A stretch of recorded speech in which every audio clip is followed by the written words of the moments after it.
So just tell me when. So. Okay, go ahead. So this is in regard to your composition earlier, where you had the tornado and the different time signatures and things like that. And so you were telling me those, but so I'm trying to internalize them. But then what has to happen is that you have to create a muscle memory playing guitar to where you rehearse that so many times when you see something. It's like sight reading. You know, you can't just look at music and just get it in your head and then do it. You got to link those two up.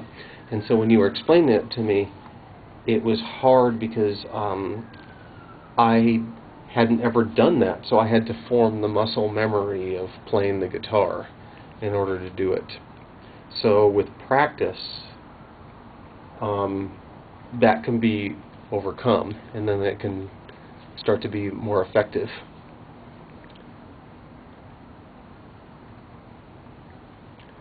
You just got to learn how to play it, playing what you're seeing.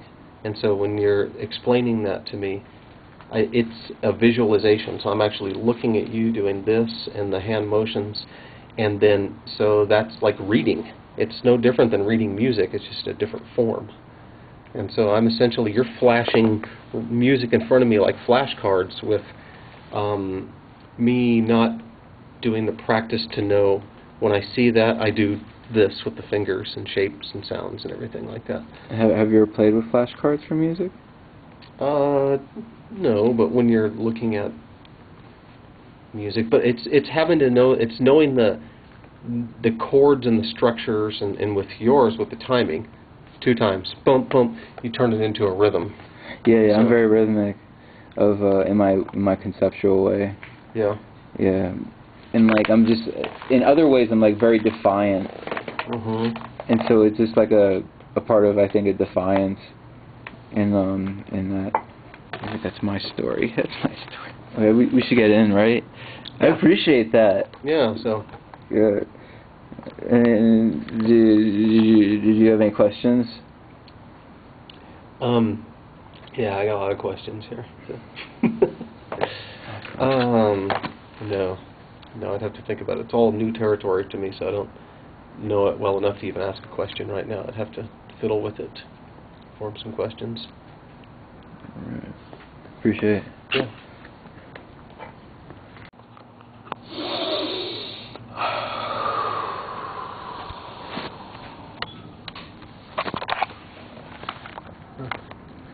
Hello. Wow, that means that he's asleep. No, he's not awake. He is, but he's being cool. I gave up. But he's being. It's probably they're just laying in there. So I was thinking that this might be a good loft submission.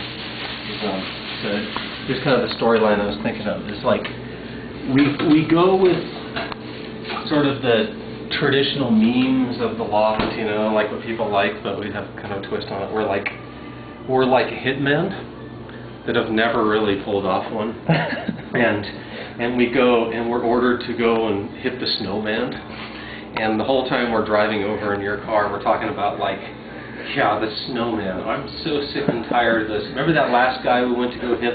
They called him the Viper, and he turned out to be this little wimp. And just like, yeah, he was so wimpy we didn't even shoot him.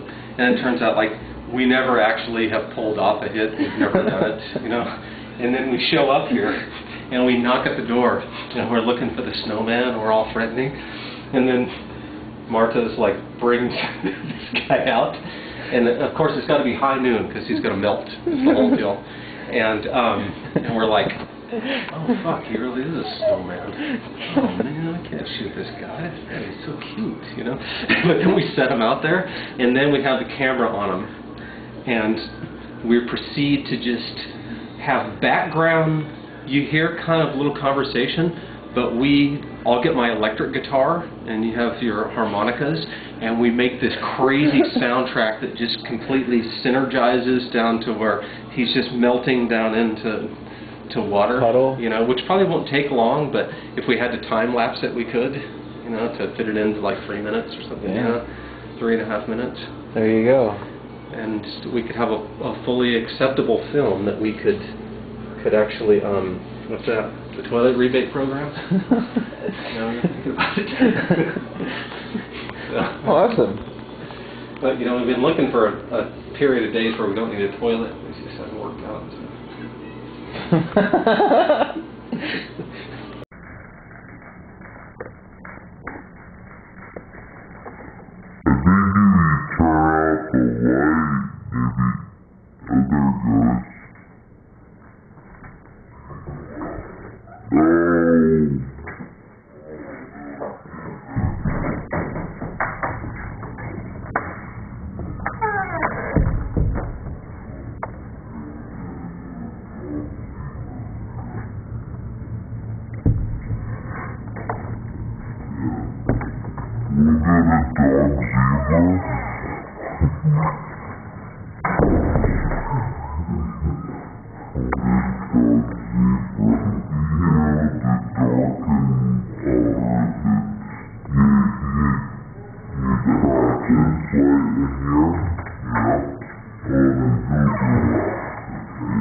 Ill-equipped for the job,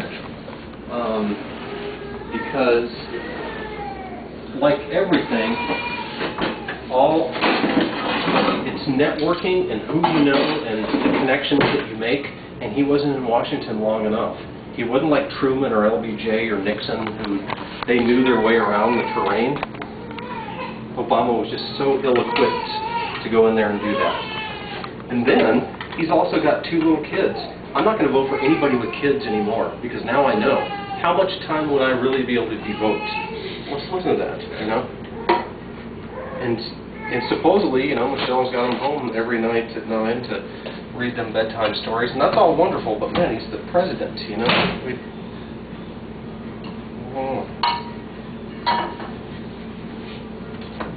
There's the enchilada sauce.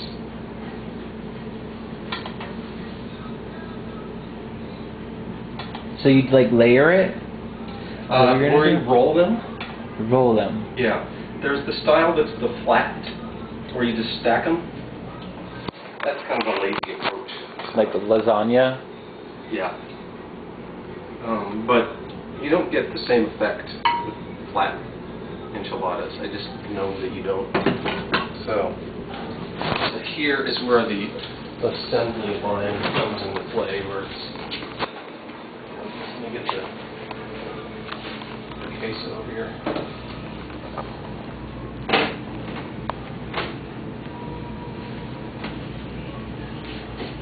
There it is. What's this one? Cheese? Mm-hmm. Okay. But it's, this is from Agua Vida. It's that vegan cheese. Oh, okay. Is it almond? No, it's Monterey Jack, and it's called like Heart something, you know? Okay. You've probably seen it.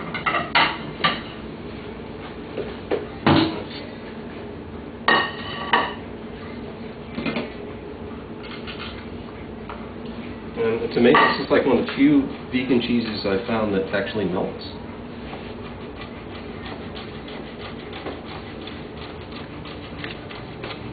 Do you know what it's made out of?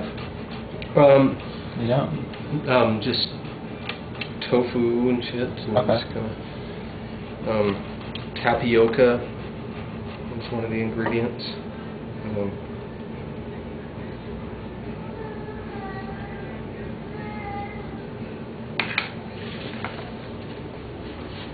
You guys both cook? Yeah. Hey there. How's it going? He's being a dick, huh? No. What are you doing with him?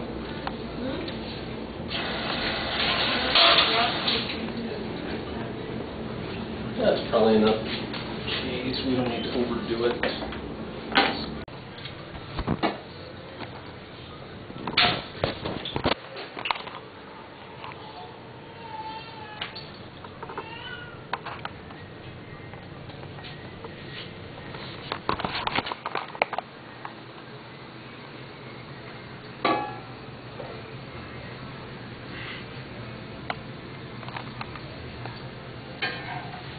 So you gotta do this exercise. What did you add to it? Oil? Yeah, this is just vegetable oil, like a corn oil sort of deal, or canola or mazola. Remember that commercial? Rapeseed? Rape. Horrible. I don't know if it's rapeseed or not.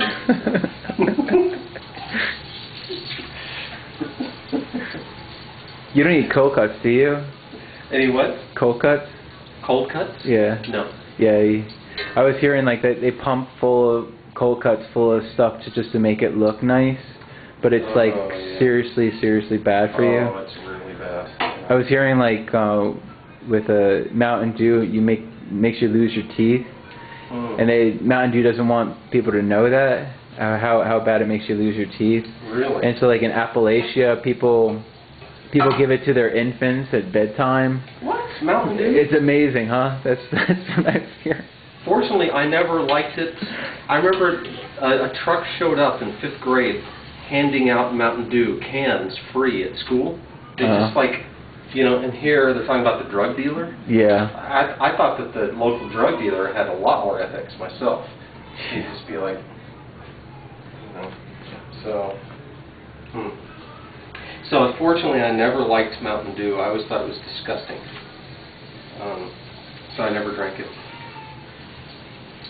They give babies Mountain Dew? Amazing. That's, Appalachia. Wow. Not really much of a, love to them, power to them, but I don't think they really have that much, like, education support. Especially our education is just so flip-flopped, learning a history is just total lies. All these lies. I used to have this band I liked, Living Color. Yeah, I love them. I love them. Because they were very much kind of like, they had this one song called History Lesson. History's a lie that they teach you in school. A peaceful land that was born civilized, tainted by slavery, its freedom, its pride, And, it's always that one little thing, oh yeah, that slavery deal, yeah, the rest of the world that abolished it, but let's try to keep it going a little while longer. If we go over there, maybe we can keep it going, And it's no different. I believe that the modern Republican Party and the Tea Party movement are just as racist as it's ever been back in the Civil War days. Oh yeah. That's what the Tea Party and all that is about. That didn't rise up during the George W. Bush era. It didn't rise up. And the government's been just as big. In fact, it's been even bigger under George Bush. It was taxed, and every government thing was just more extreme. But it's just like, no, we elected the black guy. We're not going to have that. You hear that song, what was it, Elvis Was a Racist? From Living Color? No. I feel it was like Elvis was a racist. Really? Yeah, it's good. Elvis is dead? They had a song, Elvis is dead. Was that the one? Maybe it was. Elvis was a racist. Yeah, I remember they were talking about how much of a racist he was in the song. I didn't know he was a racist. Well, that's what they were saying in the song. Yeah. But what was I saying? Yeah, Amiri Baraka, he says with instead of like even now, I just have to say like instead of like saying black or Mexican or anything else, I just think of people are human, and then there's the powers that be that want to divide us, and so it's just basically like the Tea Party or neoconservatives or like that. They're just the powers that be that want to divide us. Yeah, so, that's true. And Amir Baraka, like he talks about the Sisyphus effect of like racism and civil rights, where like you have like Lincoln was like going back. I think he was introducing the greenbacks or something like that. And then he died, and so you have a good thing, then somebody dies, and they go right back down, and then you have to go back up the hill again. Like the same with JFK. You got him back in office, then he died, and you have like these great things like Martin Luther King and everything else, and then they die. Yeah. You know, and then you go back to the same. Then you're dealing with the same faces from before that you're dealing with before the innovators like Nixon and stuff like that, and so it's an interesting thing. Like he's talking about like Barack and who's that person that works for Barack? No, who worked for Bush, the black lady. Oh, Condoleezza? Yeah, Condoleezza Rice. He was talking about her, like, you know, you think like the color of her skin is stuff, but she's not who you think she is. Like when she was growing up, she was you know, a certain part of town. You're talking about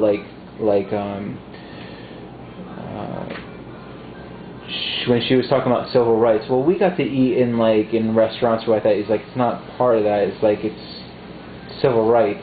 It's having equality, and he was correcting it. It was like, you never heard of Amir Baraka? You have? Yeah. Oh yeah. Yeah, he read this one poem, and I was there. I was so happy I was there. Oh really? Saw him live. Yeah, he read this 9/11 poem way before everybody was like tiptoeing and, you know, just patting George Bush on the back. It was like fresh out of 9/11, and like he was like the whole thing was who did this, who did that, who did this, who did that. You know, it was like naming all these things from history of like and who did that and who did this, and then like and who called like 1,000 people home from work on the day of 9/11, and because he was talking about Israelis, and so he's the one that like when I ever first heard of like that 9/11 was an inside job was from him, and he was a poet laureate for New Jersey, and they wouldn't pay him, and they took away his poet laureate, and then they did all of this, you know, this and that, but that guy's amazing. Yeah, you know, I think to me that was the saddest part of 9/11 was that there was no introspective, philosophical, intellectual discussion on why this happened. No.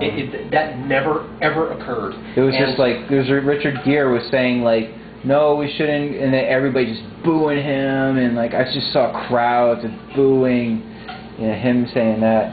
And I think about like I remember this one time I was watching firefighters fighting police officers who's fighting off firefighters from going back into 9/11 to rescue their fallen comrades.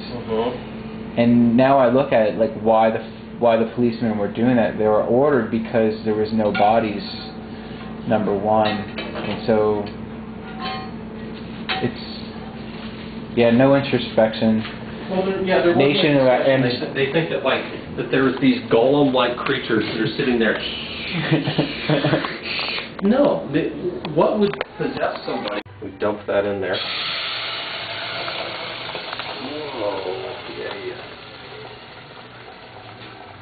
Yeah, I was kind of intoxicated, and so I was like, I'm just gonna walk this off. So I walked all the way down to my school. Where is that? It's a country club. It's just south of Grant, next to Doolin. Okay. And so it was a nice walk. Walked there, got on in the lab. I think I texted you from Facebook. Yeah. And I think we were having a conversation. Yeah. And I have that on video too. Oh my gosh. Like a lot of it. Oh, of me, my crazy? Yeah. Yeah. So that would make a nice YouTube video. Yeah, if you ever want to see that. I'll shoot it with my camera, then I'll put it up on YouTube. I've seen. It's always kind of. I always love just throwing it up on YouTube. I try not to get too into it because when I watch myself, it's not. You know, I get really kind of felt something. It's never good. Yeah. Whenever no, I see get- myself. It reminded me of the first time when I heard my voice on a cassette tape. I was like, really? Why do I sound so weird? You know? It's not a pleasant experience. Cried and everything. Mike said that I was the first ever contestant to gong himself. So that was definitely a compliment. Oh, yeah. So you're gonna make sauce out of all of this? Yeah. Not just that one part. Yeah, might as well just use it all up there.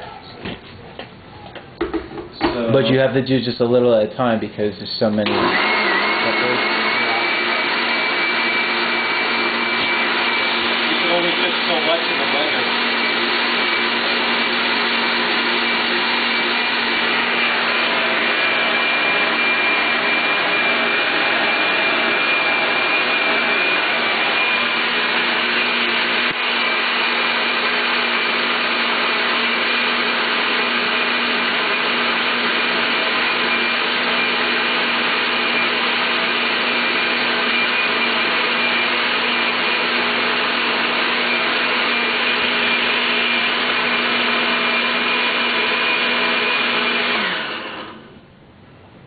I always hold something over there when I start it because if it's not sealed, you can have a major disaster with stuff flying all around the room, and if chili pepper hits you in the eye, it's trouble sitting. Yeah, there we go.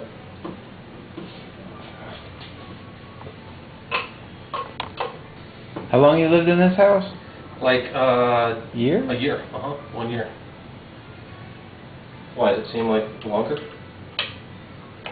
No, I'm just trying to figure out, or just remembering. I guess I'm time traveling. Yeah, we moved in July. I remember you were packing. Uh-huh. Yeah, we're moving. Oh yeah, it's just a couple blocks away. Oh, it was so easy. God, it would have been awful moving like across town, or we were like moving down by like 22nd and Broadway, or.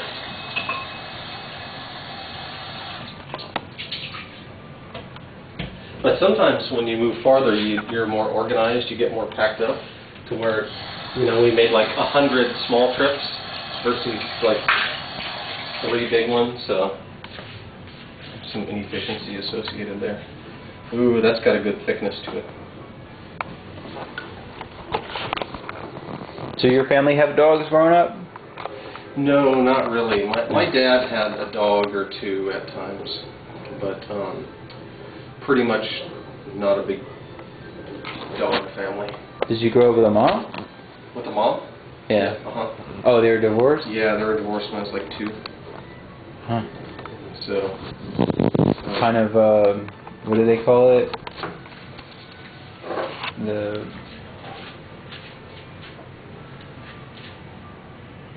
I'm thinking of the word when something comes up, like a prototype, they're the people that buy it. Hmm. Yeah.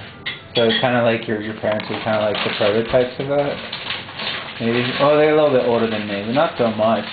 Yeah, so my parents, everybody so I guess it kind of goes in the, they're baby boomers, right? Yeah, oh yes. Uh-huh. Yeah, so yeah, cause I guess it's just with everybody. I was thinking, oh, maybe they're innovators. No, I don't. Okay, my grandparents. My grandmother got pregnant when she was like 16. And so she was. It obviously wasn't planned. And then my dad and mom had an unplanned pregnancy with me. And you have a sister though, right? yeah, I've got 3 sisters, but from different sides, stepmoms, stepdads, stuff like that. And so my sister, she got pregnant and got married, and then same thing with Marta and I. And then we just found out, like, after Marta was pregnant, we were down at her parents' house, and her mom showed us their wedding picture, and she's in like a wedding dress, and the thing is, it was all just like a veneer. There was no big ceremony. They had there's a cake there, they're doing all this stuff, but there's no people around. And so when she was in the picture, she was 3 months pregnant. So, and they got married. So it's like, and she didn't know that. He was like, I didn't know that. So we were unwanted. So I got a story too. So my I think it's somewhat of a good story. My mom and dad, I guess. Stick that in there. Maybe that's probably enough. And add some of the water to it. I like that your blender's glass. It's pretty cool. Oh yeah, I would never want a plastic one. And then we take oregano. Is that painting of bread? Mm-hmm. Yeah. Yeah, that's challah bread. Uh-oh, what happened to the oregano? What? Oh, nothing. There is oregano there. Thought there was too. There we go.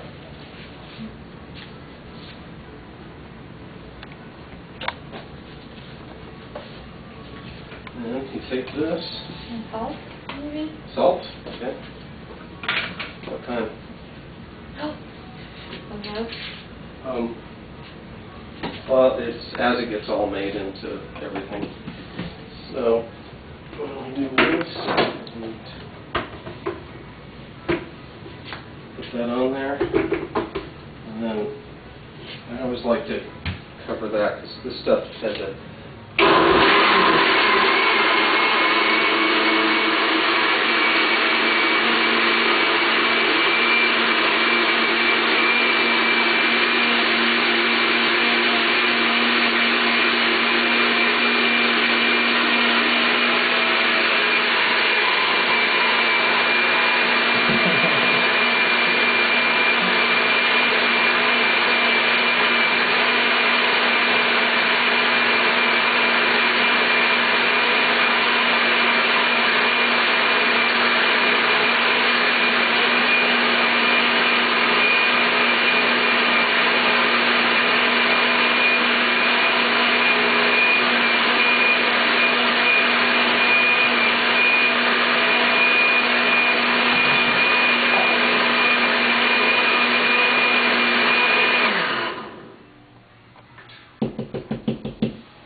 So, that's batch one. And then, I'm going to grab something out of here. How many cloves of garlic was that? 2? Probably like 5 on that line.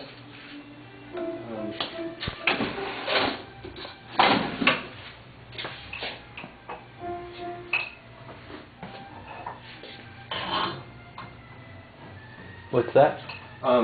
This is the shortening.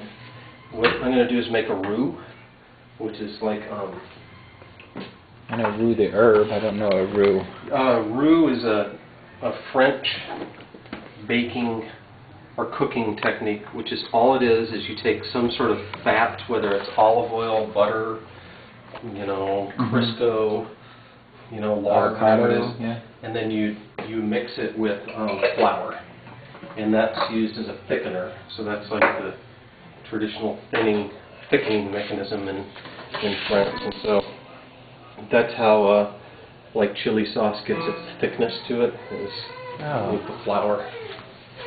So we'll take select the appropriate flour here for this process. So since we're using Sonoran food, I might as well use this is white Sonora wheat. This is grown down in Arizona or Sonora, and they just recently kind of revived this strain, which is what the original strain of wheat that entered North America back in like the late 1500s. It was called white Sonoran wheat, and it disappeared for a while, and now it's returned. Gluten? It's got gluten in it, but it's the most raw native form of wheat there is.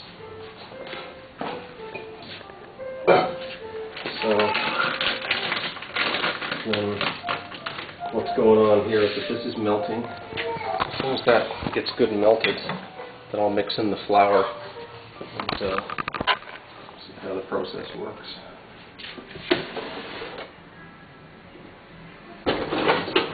So if I have a big batch, sometimes I like to use that spoon, but I don't know. This I just use to spank children with. That's nice. Good Just go to, sense, yeah. just if you see it like passing by a public school, just gonna get out. And Yeah. that. Yeah, I had another one. I had holes drilled into it so that it had less air resistance, and I got a really good pop when it hit their butts. So, Yo, I heard of a gun that the government uses, and you shoot somebody, it just leaves like a red dot, but it causes you a heart attack. oh, really? That's not nice.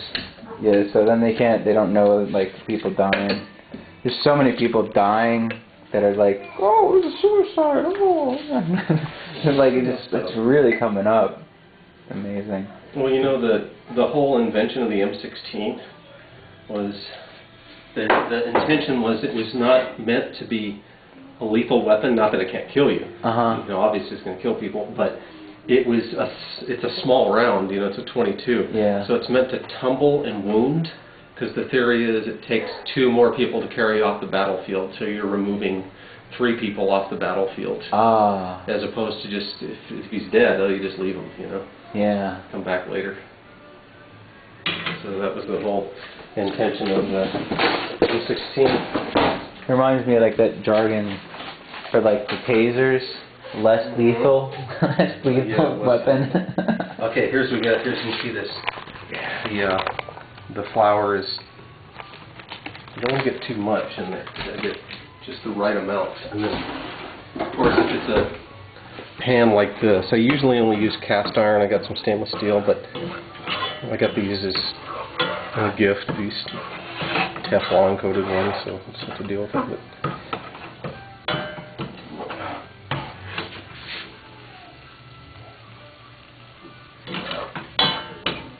so see how the flour is like exploding, like cumulus clouds? That's what you want, because then that'll end up like exploding in the chili sauce and thickening it. And I actually don't think that this Sonoran wheat is really the best for chili stuff, because it doesn't have as much gluten, so it seems to have less thickening powder. You see how it's thick, almost like cornmeal.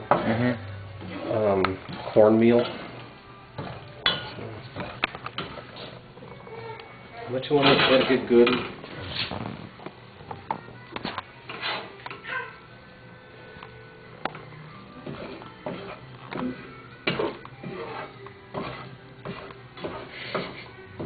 Torpedo.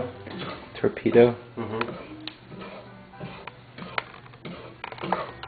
Torpedo. Last time I drank a beer, I was at the loft. Remember, I was like screaming at everybody. Oh yeah, That's the last time I drank a beer. Really? Oh wow. I hardly ever drink, but I had that beer. I think it was like a sex something.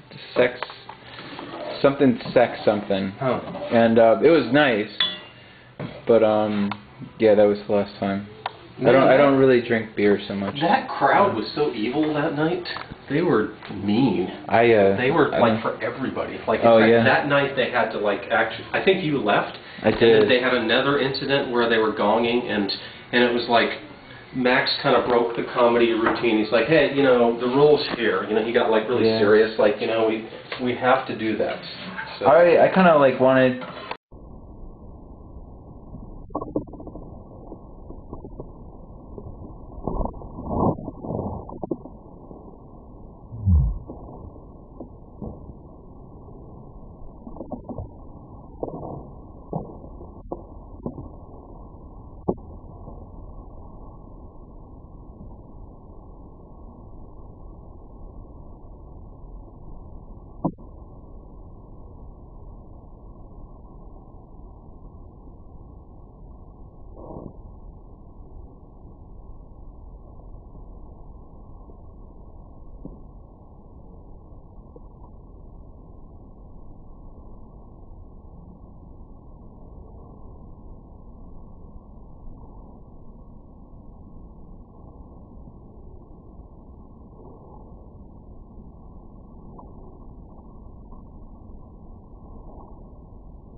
kids stuff.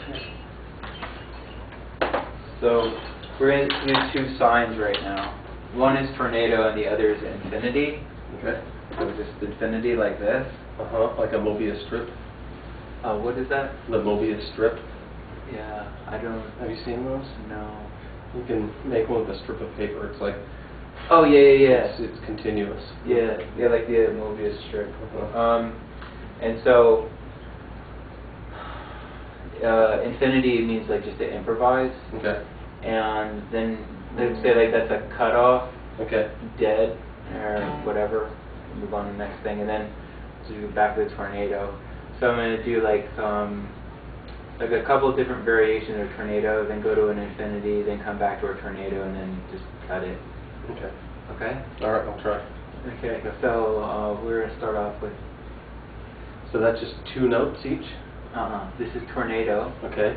and then it specifies, you know, like when you're marching, and on the right flank, march, you know, like, so it's like, so you're getting ready. Okay, so we each just doing one note? This is going to be tornado, so then we're going to find out how many notes, then I'm going to go like that.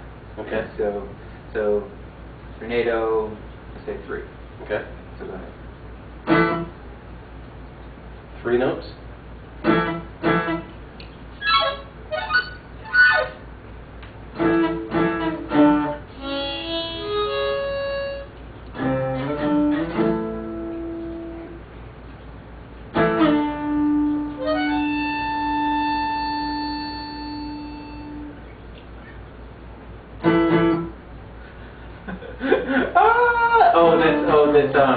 This is the Buddhist clap because you messed up. Because you did 2. I did 2. Which is good. It's good. Uh-huh. You know, because then we learn from our mistakes. Okay. So it's all like making the wrong thing is a really good thing. It has to be congratulated. Mm-hmm. Yeah.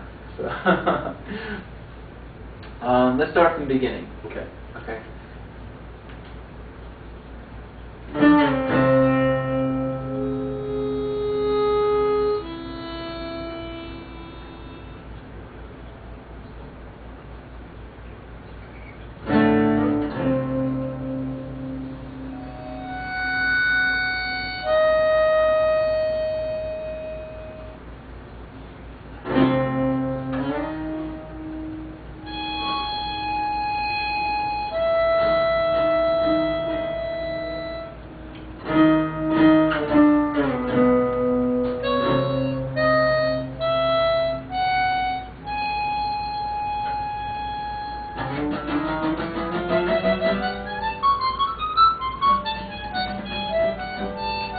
Take him out for a walk. It's a nice break. Yeah, it's very nice.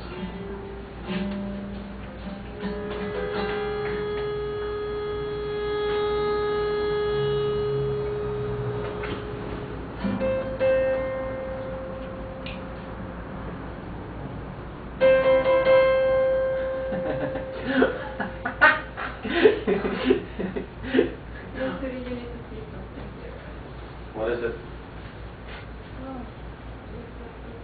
A big bug? Oh my God! Is that a black widow? Oh yeah. Okay. Yeah. We gotta get this. Yeah.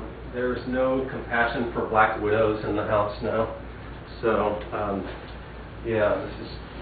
I gotta get the device here. So. I got bit by some spiders. You know, I used to love spiders in the house because they clean up and stuff like that, but not anymore. So that's a black widow? Yeah, it's a really big cat. Black widow.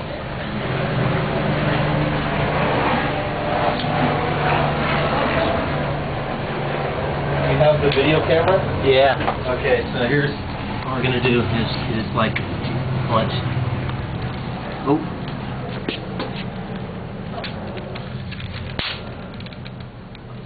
Got him. Oh. Oh, wow. More.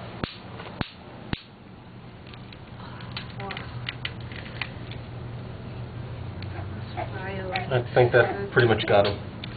Wow. That's violence, but you know, yeah, when you got this little guy around, you just gotta take care of the animals.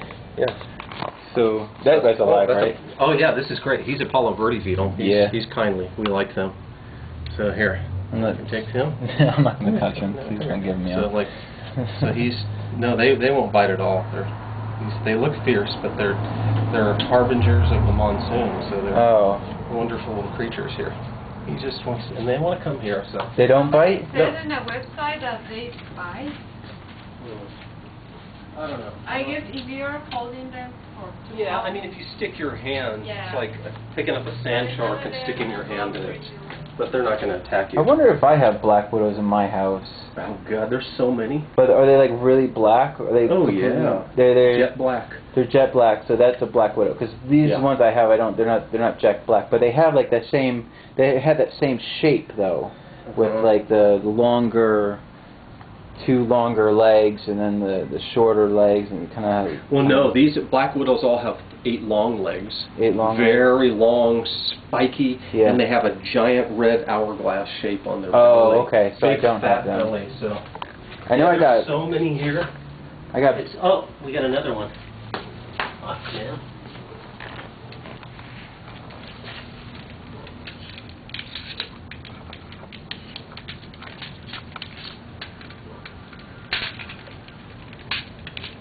Yeah, this little tool we got from, it's like $3 at Harbor Freight, is great because you can swat mosquitoes and flies with it. Mhm. And it just zaps them, and then, you know, it's kind of like a phalanx for stuff. So it's a sport out of it. Did you ever try to touch it? I have once. I accidentally touched it, and my friend Jan, when she first started, says, "Oh, I want to feel it." And she went, and it's strong. It's like, you know, you don't want to do it. Okay, now you're coming back here. What are you doing then? Because you want that light, huh? That's what you're after. Okay, come on here. Come on, come on.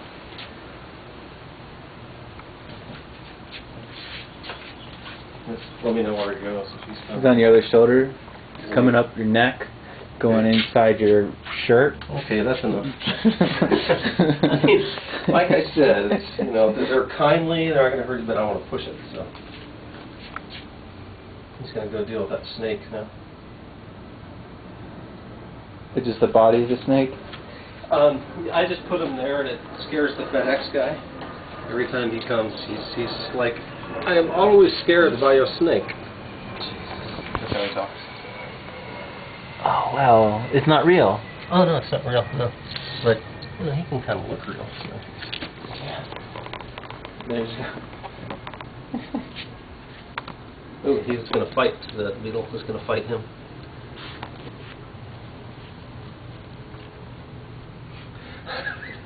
God, yeah, the bugs are just going off here. Yeah. Well, it's a monsoon, so they're going nuts with this storm. They're really happy now. I always thought those things would bite. No, they don't. Wow, that's awesome. Don't you wish you could just cruise and just crash into shit all the time? I think I do. You know, I kind of see like any kind of interactions with people is a big fucking car crash anyway. You know, because like I psychically, like I'm gonna take something from them, and they might be taking something from me, or I'm gonna give something off. You know, and so it's always like this big pain exchange. You know. So. It's funny because like the other day, one of these was. Just to improvise? Yeah, okay.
getting your nerves steady. I know there's no answer to you got to try to quit. Not here, here is place you belong to.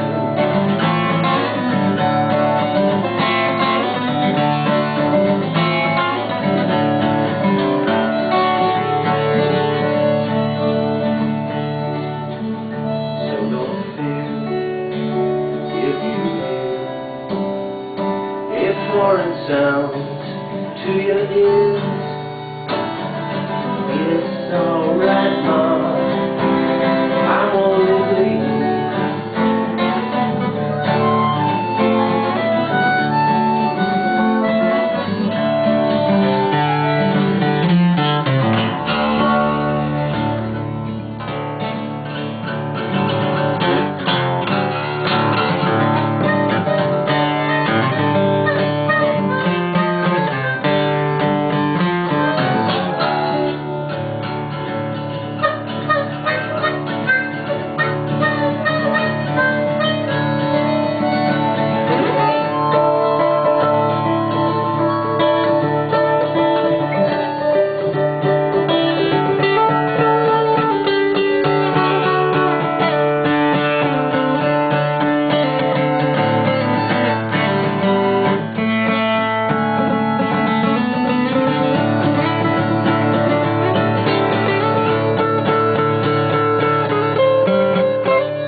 Kind of an improvised Dylan song. Okay.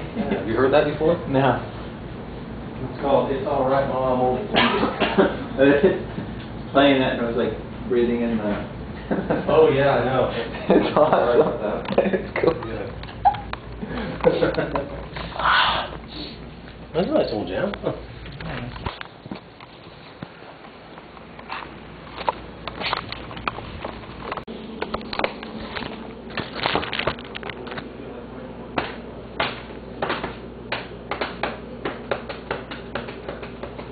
I'll set this up.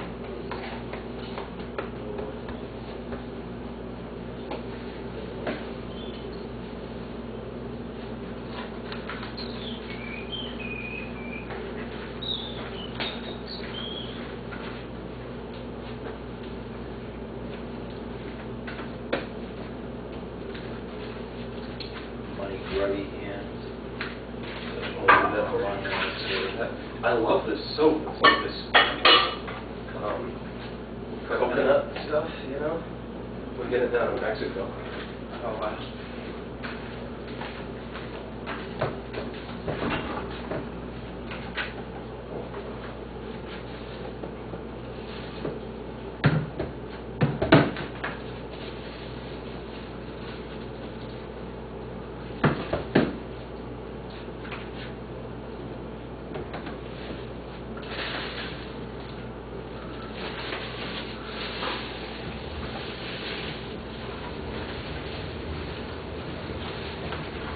How long have you worked at Aqua Vida?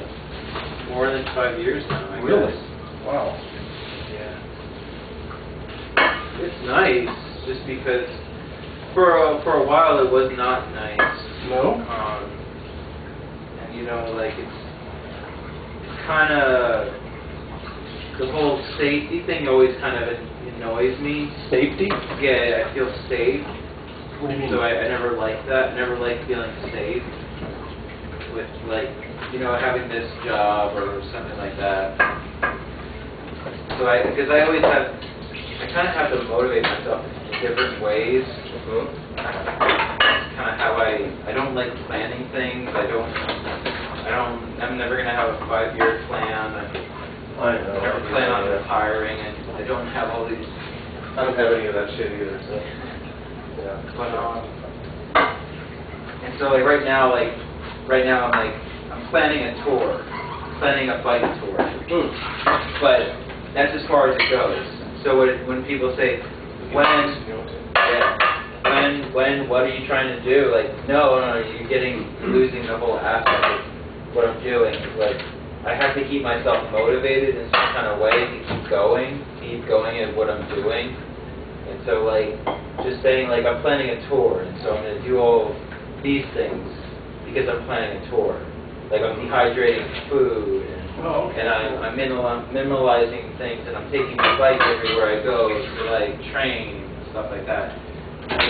But there's no, like, before it was, like, I'm planning to go across the country tour or stuff like that, but now I've learned my lesson, where it's, like, it's more about enjoying the journey and getting to the destination. So I'm kind of there. I think that, I used to do a lot of backpacking, like the Sierra Nevada, Big Sur and stuff, and I would put probably an equal amount of time into the whole planning of that trip, as opposed to the actual trip. And so it was all part of the whole experience. The planning. It's nice. When you're doing it, were you like got to get there, or were you like really kind of like enjoying the hike? Well, it's at first when I was younger, I did a lot of point A to point B. What highest elevation I can get. I can do 15 miles, all that kind of stuff, and then it toned down. And I remember it happened when I was on this really long trip, and I was out for 10 days, and that was a long time. And I really became like one with the mountains in my pack and stuff.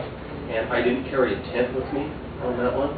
I remember I had the tent for the first day, and then I did this thing. I said, okay, I'm not going to use my water filter. I'm not going to use my tent. I don't need this, don't need that. And I hiked it. I found a little ridge line that went back down to where I was going to complete my loop to come back, and I found this big log and stashed it all in there and lightened my load by like 8 or 9 pounds. Awesome. And then I was just flying through the hills. And that trip, I was out, and the only reason I went back was because I didn't have any more food left. That was the limiting factor. I was just like, fuck, God, I wish I had more food. If I could only get more. And I didn't even have much more in my car because I didn't want to leave it in there with bears and stuff. But I was thinking like, okay, if I had food at my car, I would go back so fast and just get that, not even look at it, and just go back out again. Yeah, I had a heat stroke on my bike trip, and I think that kind of like really pushed enjoying the journey instead of that's what I was doing. And I would let my stomach lead me on of like, I'm hungry, I need food, let's keep going further.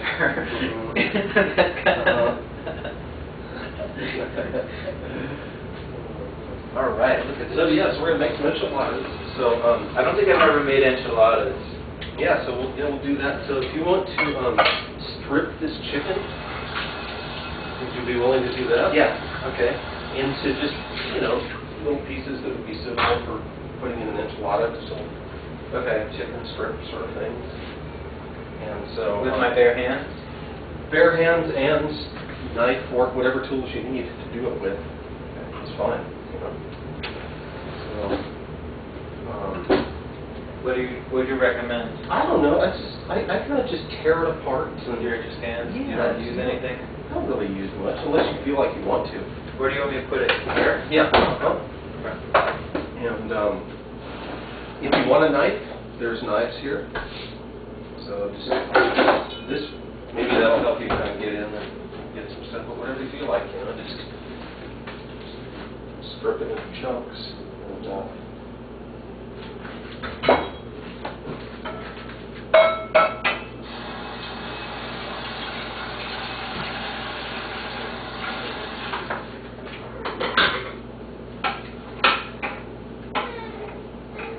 So are you connected at all to Diana still? Yeah, we're friends. Mm-hmm. We're friends. I actually blocked her on Facebook. Yeah. I just couldn't take it anymore. I'm like really treating more present in my life, and just kind of not having kind of like not having like a long distance relationship. It doesn't really do much for me. It makes me crazy, and it doesn't really some stuff that it's not productive. Yeah, she has friends out in San Francisco and stuff like that. She's really enjoying her time. She sent me a text message today, just wishing me positive energy and stuff like that. Hope she said her queer community wishes me luck or something, some junk like that. So that's cool. If you need a napkin to wipe off your hands or anything. Okay. Yeah, I don't. I owe her a lot. She kind of like she made me realize I was having schizophrenia. Delusions of like, because my head is just like nobody likes you, you're unlikable, and there's no way anybody's gonna like you, and people, they just want things from you, everybody just wants something from you, and so like Diana,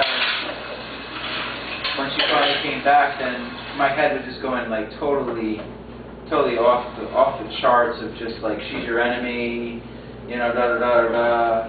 I actually filmed myself like having like this kind of interaction or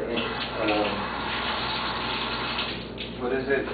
Intervention, something like that, and then I look back on it, it's just like, wow, I'm totally role playing. I'm just playing a role. It's not me. It's just a role. Oh, we often play roles. Yeah. And so that kind of like, it put a lot of insight.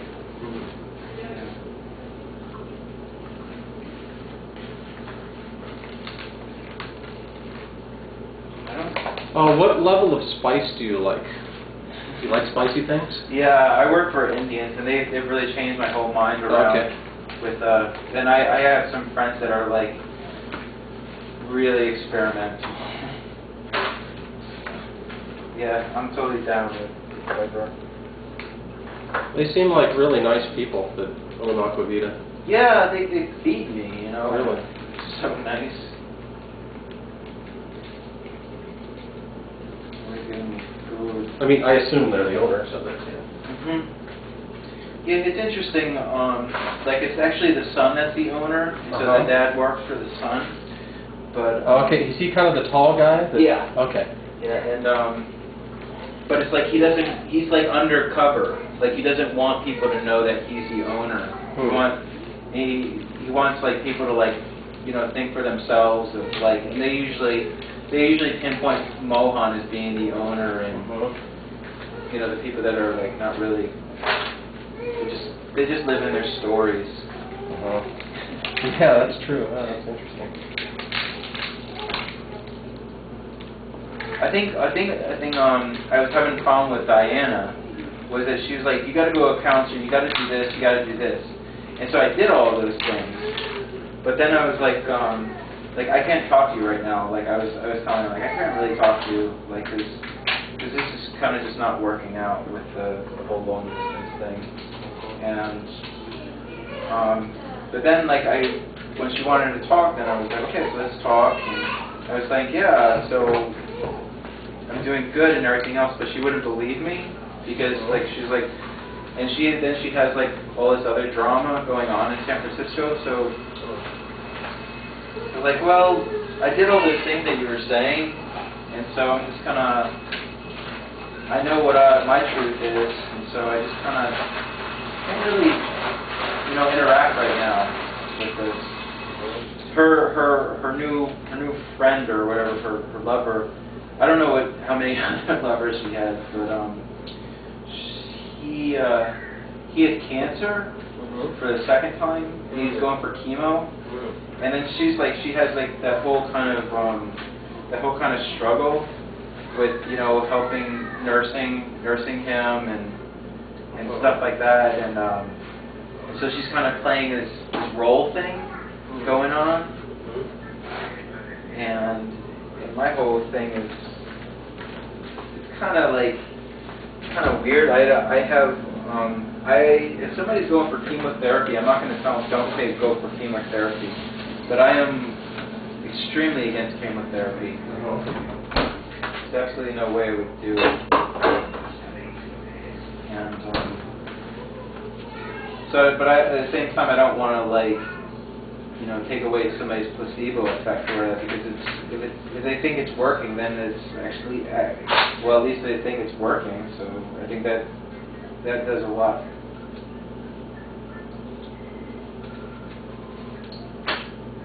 Do you have an opinion on chemotherapy?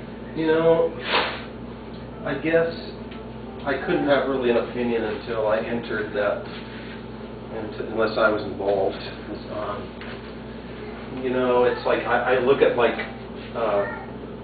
the experience of Steve Jobs, and here he did basically everything natural, and then kind of towards the end he said, I kind of fucked up. I should have done chemo. It was like he had a real change of heart about the whole thing, and he acknowledged that he probably could have, at least had another decade onto his life or something like that if he had done the chemo route. So, so it's like, I don't know. It's easy to say, oh, I'm against that when you're not in it. Yeah. So I don't know. My thing is I've had too much experience with not myself, but too many people close to me with cancer of all these, and weighing out the pros and cons. So it's really stuck in me. I have a lot of experience with just is that your son? No, she's doing a little YouTube movie or something. Okay.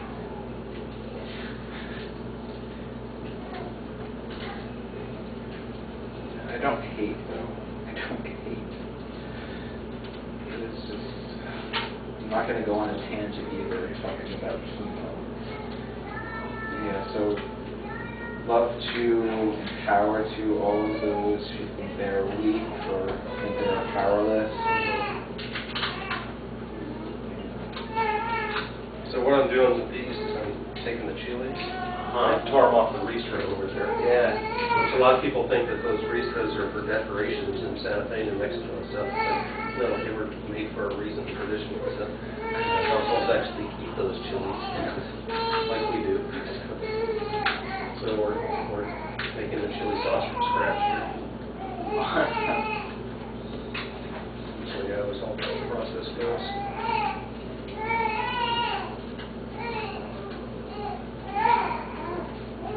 I was very happy to hear that William and Kate, the royal couple, they didn't want to know the gender of their baby. They're saving it for a surprise. I heard yesterday that they had they went to basically this crazy place for their honeymoon. Yeah. Oh, yeah. Where was it? Oh, it was in I think it was somewhere in France, but it was like a total debauchery or whatever. Oh man, so much disinfo. You don't even know. I don't even know what's true. But they said that I was in the yesterday that the Queen owns 3 trillion, so she could easily 3 trillion. What? yeah. They said 3 trillion, and so she could save world hunger, but she chooses not to. So I didn't rip off the skin. This is all I did. Oh, yeah, if you want to tear the skin off, that'd be great. Do you like that? I think it's healthier that way, don't you think? I don't like so much. I mean, you don't have to be extreme about it, but there's some big chunks in there in particular.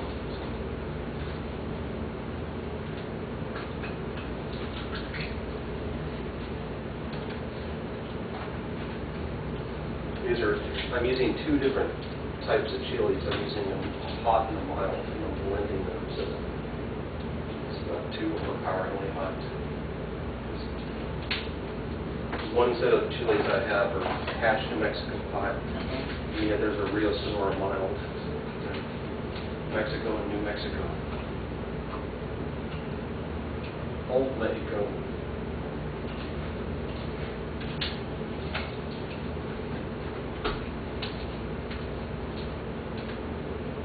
How did you end up in Tucson, James?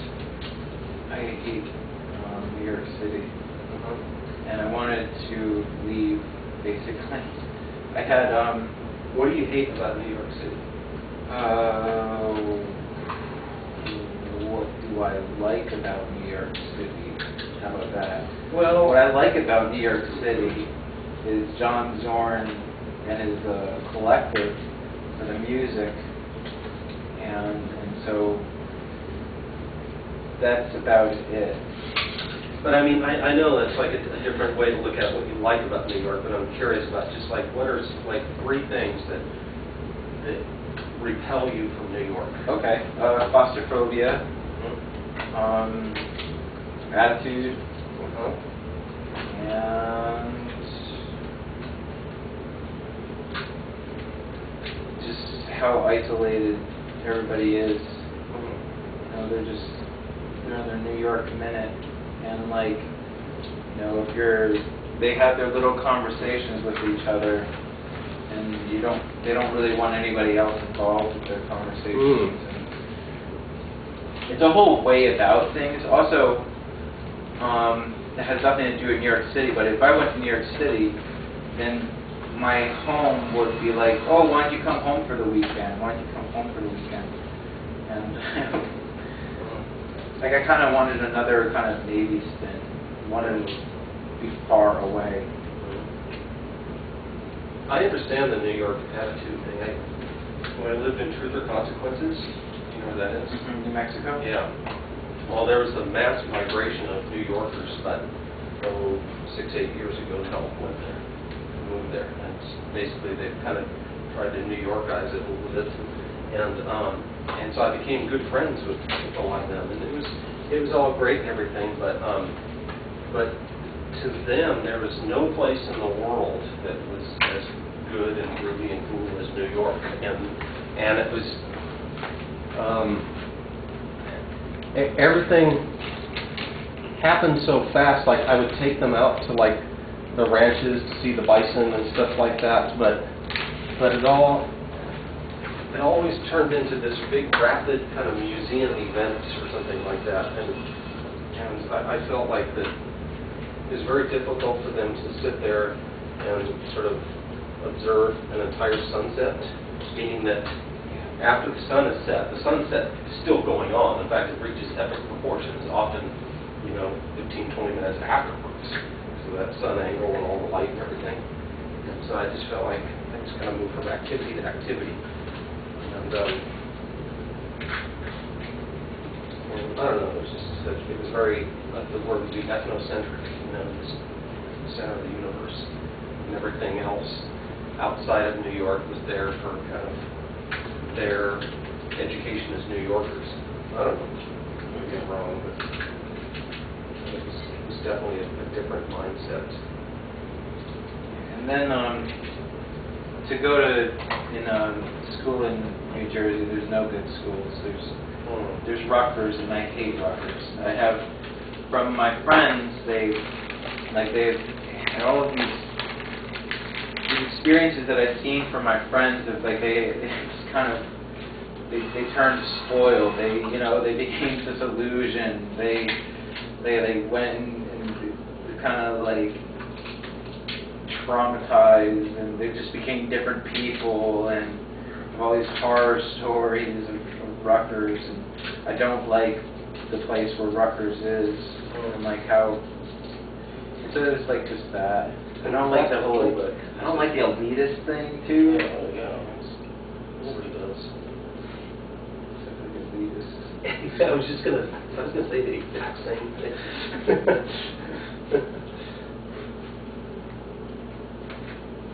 How about you? Why'd you come to Tucson? I was in Douglas, Arizona for a while, which is just south of here, and working for Fish and Wildlife Service. And, so that's how I made it to Arizona. And then just over time, I just found myself kind of migrating to Tucson. And so I lived in Hawaii, and I sold my house there, and I was doing a vegetation monitoring job out in New Mexico.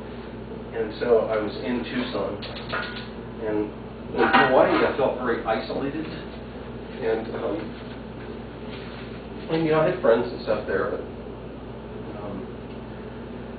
I wanted to have more of a city experience where I didn't have to drive. And so I got a house in Armory Park that I rented there.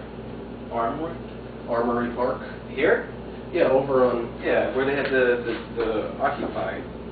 Yeah, it was on... I lived on, like, Stone and 15th, over by the police station, that area and stuff. Wow. And so, which is... I like that area. Was it third wheel, or what? No, I just rented the house there. Oh, okay. So I was really wanting to live somewhere where I could just walk, and you can from there. Like there, you just walk downtown or wherever it is, you know.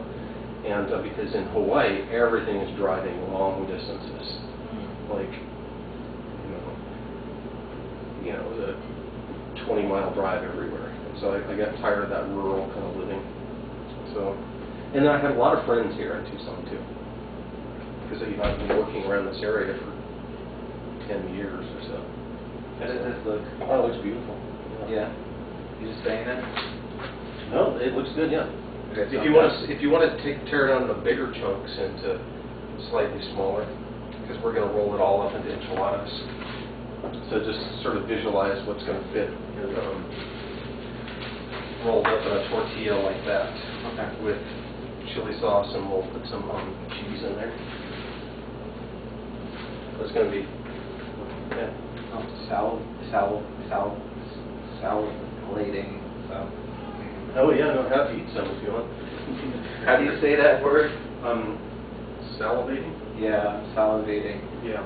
No, I just think I'll just enjoy the experience.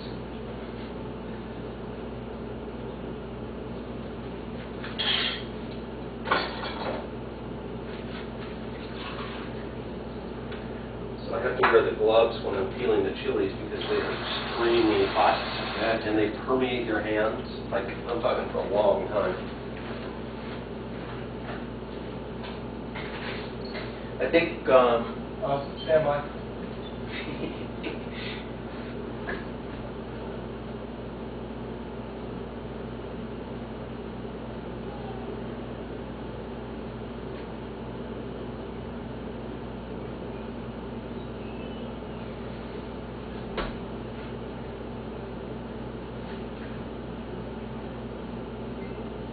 We got the monsoon smell out there. Nice.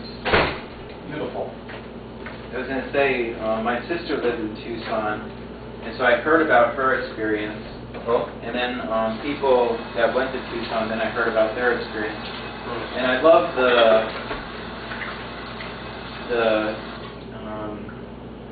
it's a city, but it's really a town feel. Yeah, it's interesting, isn't it? What's up with that? That is, I think, the most interesting phenomenon of Tucson.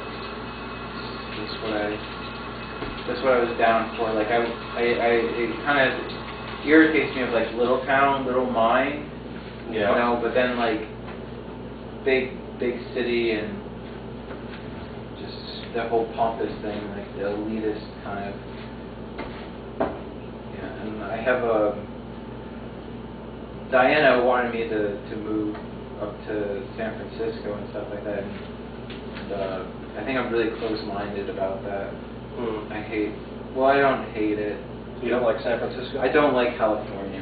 Yeah. I don't like because the way you see New York is like the way I see California. Like in the Navy, like everybody was like Cali. I hate that people from California never say Cali. True Californians hate that word, Cali. Yeah. And then there's a major rift between Southern and Northern California. That is like the North and South, you know. I remember I said Frisco because that's what and I was quoting Zappa from You're Only In For The Money. And I said to a person from San Francisco, and he was like, nobody from San Francisco would ever say Frisco. And it's like, oh, then like whatever. It's like, I'm from New Jersey, I don't care. Like Oregon. Oh yeah, they go nuts. They go nuts. Oregon. I remember I did a road trip with my cousin, I don't know, back in like the mid-90s, and she just graduated from college, and she went to college in Cincinnati, Ohio, and that's where she was from. And so we were in like the Pacific Northwest and stuff, and everybody we'd encountered would be like, oh, where are you from? And I was living in Douglas then. I was like, oh, Arizona. I'm like, oh, really? Wow. It's like really foreign to them when you're up in those places. Like they're just thinking desert cactus and snakes and all that. Oh, really? Wow. And then be like, oh, where are you from, Nicole? She'd be like, Ohio. And they'd just be like, and man, by the end of the trip, she's like, man, I am getting so pissed off about that. Every time you say Arizona, they're all excited. Yep. And they just look at me flat. Ohio. It's so funny. My problem with Ohio, Idaho, and Iowa is I have to go back in my head and try to like understand where it is, what they're talking about. Because when I'm talking to somebody, I think I'm on some kind of level where I'm like listening, and I don't have it like recognized and geographically. Like right now, I understand like the difference, but when I'm talking, I don't. I'm done. Cool. Awesome. Thank you. Smells good. What'd you marinate it with? Oh, this is, I barbecued this the other night, and, was it yesterday or the day before? I put turmeric on it, and curry, and garam masala, and fenugreek, and some other stuff. I've been shopping at Caravan a lot, getting, spices and stuff there. Is it rain? I don't know, it might be. It's super nice out, huh? I'll go out and smell it.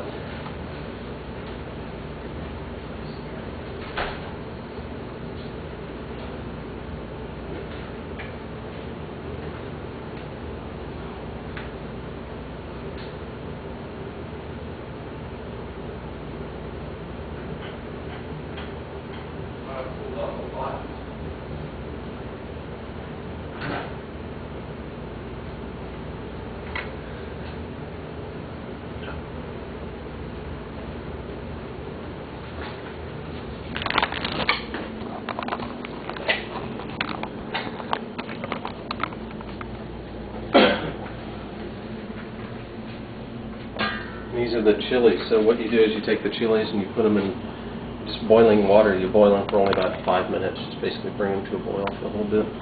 And then we'll place those in the blender. Nice apron. What's that? Yeah, I know. Like this. When we had a baby shower here, my friend Pete, who's like 6'5", he was wearing this one, and it was like up there on his belly. It's so funny. Ah. You probably could too. Just multi-track that. Maybe we should do different languages for each one. So I was like, while you were Josh to speak Bhutanese, and we'll speak English, and you'll speak Spanish, and speaking and of which, yeah. We'll have Anton just when he's gibbering, and then one of them's got to have a really thick Southern accent too. Yeah, Don Fletcher will have a big Southern accent. They all have names. So I had this idea while you were playing of like Miles playing like his song, whatever song, like the song that he knows, and then you playing the song that you know simultaneously, and I'll play whatever I do. Like I'll probably just improvise. I think that would be great. So it was like having that composition in my mind. So I just wanted to share that one. Yeah. We don't have to. We're just having ideas. Do you have harmonicas with you? I always carry a harmonica. Always carry. This is Arizona. He's got a concealed harmonica at all times. I do. It's you like never know when you might need to diffuse a situation with a harmonica. I've been taking my bike a lot, and I've been really minimalizing myself, and but I'm always I've chosen right now. I'm really into C sharp minor, and so I have my C sharp minor. So I was going with like chromatic and for a while, but then I found that it's just kind of like I'm not really there. You know, I can play it every note, like, you know, but I'm not really there. I don't feel like, but I like the C sharp minor. Is like it's kind of like it has like a Middle Eastern kind of thing going on. And so I really like that kind of. So I get to like kind of meditate, and it's not blues. It's not. Yeah, exactly. And it's like I remember like in the Navy or whatever, I take out the harmonica, and they're just like, "Oh, play the piano, man! Play the piano, man!" That train sound. Play the blues, play the blues. I'm like, just yeah. So you have all these that comes along with it, but you know, the harmonica carries a lot of baggage. The steel guitar there, the tuning that's kind of popular is C6. That's what it does.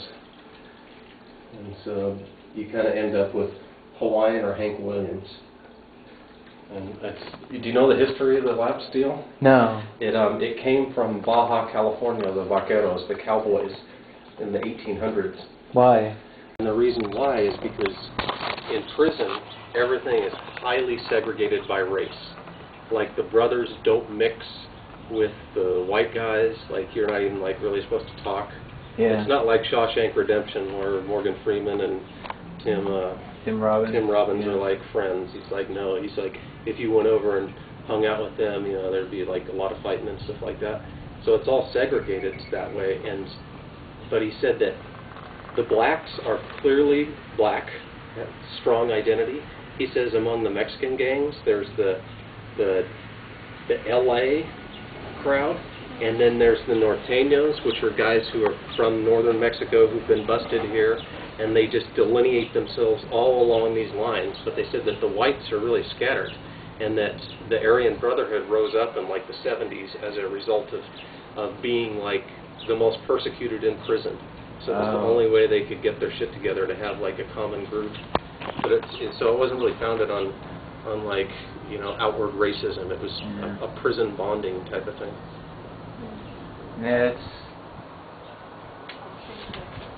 yucky, right? 'Cause it's just illusions of illusions, you know? Exactly. Of like, because we're all the same underneath. Yeah. They're just kind of playing up these different illusions. Yeah, Michael Jackson and Paul McCartney said it, ebony and ivory. Live together in perfect harmony, side by side in my cell block, wide open. You have like a, what is that up there? That's the antenna. Antenna? Just for the TV in Oh. there. It's amazing how many channels you can get with like when they switched over to digital. I can be like out in the middle of nowhere and turn it on. And the coolest thing is that it's the PBS stations that are dominant on those. Like when I'm working up around Vegas and working in the desert, I have a 12-volt TV I can watch there, and I get like 6 channels, and one is Create TV, just all cooking, making, building stuff, and then the other is like just all Nevada outdoors, and just so like high-quality TV, and the range is just incredible with those amplified antennas. So this is how you do your field work with this one? Yeah, sometimes I just go with my truck and camp, but like if I'm going to be on a site extended for a long time, then I'll do this. Awesome. Yeah, so there's the solar panel. There's 4 of them on top of there. And then on the front here, I upgraded the battery bank. So there's 4 big deep cycle batteries, so it's capable of powering quite a bit. Power is never an issue with lights or anything like that. So you can switch off from the battery or the solar power? Well, the solar panels charge the batteries. Oh, okay. That's how it works. That's how most solar systems work that are off-grid. You've got a big battery bank that you power up. We can go inside here.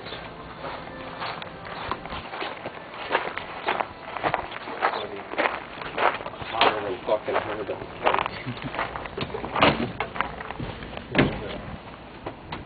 It's a really nice workspace in here. And like when it was cooler, this is where we'd come to have like movie nights, because you'd come and just lay in this big bed here, and the TV is inside of there. Awesome. 12-volt TV, and so I've got the Apple TV hooked up to watch Netflix and stuff. Yeah, that's a nice like office too. It's a great office, yeah. For hot, isn't it? What are you looking at? Staring at me all the time now. Really interesting. Just in the last 3 weeks, 2 or 3 weeks, the bond that we've had is really interesting, because now it's become like a two-way exchange, where when he was young, he's not as aware, but now he's like super aware. Does that light stay on all the time? Yeah. Interesting. It's an LED. Okay. So that takes 1.5 watts is what that is. And when you have solar systems, it's a giant lizard that is always right at the door sill. And I almost step on him every time. And he just hangs right, he's there, he's in the back door and stuff like that. And then I finally realized what the deal is. The little AC stream that's coming through the bottom, he's there like hunkered up against it during the day, taking advantage of air conditioning. Nice. I'm glad we could help. Oh, I think it's nice.